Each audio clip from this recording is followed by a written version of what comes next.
because he's lied about the religion of Islam. Let's take a look at the clip and come back. Mohammed, the founder of Islam, himself beheaded, massacred many, many Jews.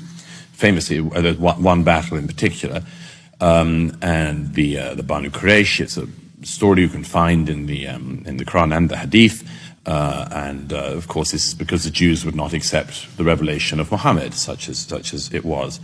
And so they were seen within Islamic tradition as being one of the first people who turned down the opportunity to join Islam. And as a result, of course, Muhammad decapitated hundreds and hundreds of Jews. Now, there's a few things I just want to point out off the cuff. Number one, it's not Banu Quraysh, it's Banu Qurayza, and that's a major difference, because Quraysh is actually the tribe of the Prophet Muhammad sallallahu alaihi wasallam. So he didn't even get the names right. In fact, this is a serious error. And this shows you the incompetence, the negligence, the foolishness of this particular individual. Number two, no serious historian, okay, whether they are Muslim or non-Muslim, have a characterization of the events as he has put it. In fact, what he said is completely a lie. There wasn't such a series of events where the Jews of Banu Qurayza were said, come into Islam, and if you don't, they will kill you.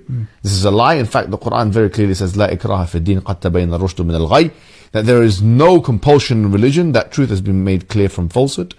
And that particular tribe, and there was many of those tribes, they had a pact with the Prophet Muhammad sallallahu alaihi wasallam. There was a kind of constitution that protected their rights and allowed them not just to practice their religion as Jews, but to have a parallel legal system where they can rule on their own religion. That was the freedom that they were afforded.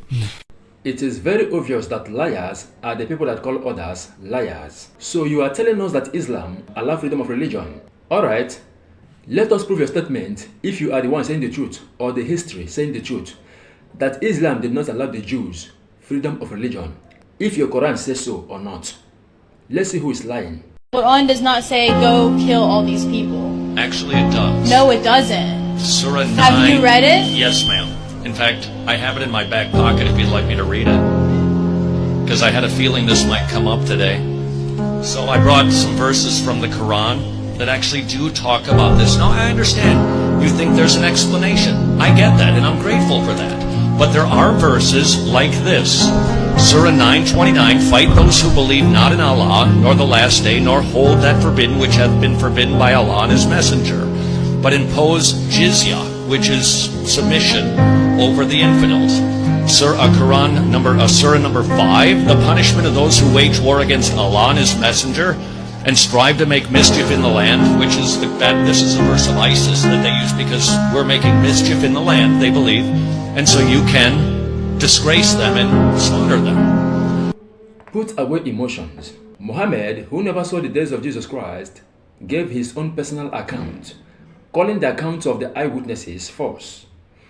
And his followers followed his steps, who never witnessed the massacre of the Jews, or knew anything about the past histories. They were not eyewitnesses, yet they called the account of the historians all false. How can the account of the eyewitnesses of the Bible and of history, with all their evidences, become false? Simply because Muhammad and his followers said so, who were never eyewitnesses of the boat, even though they could not provide any evidences to those claims. If the world are deceiving them, that is because they lack wisdom.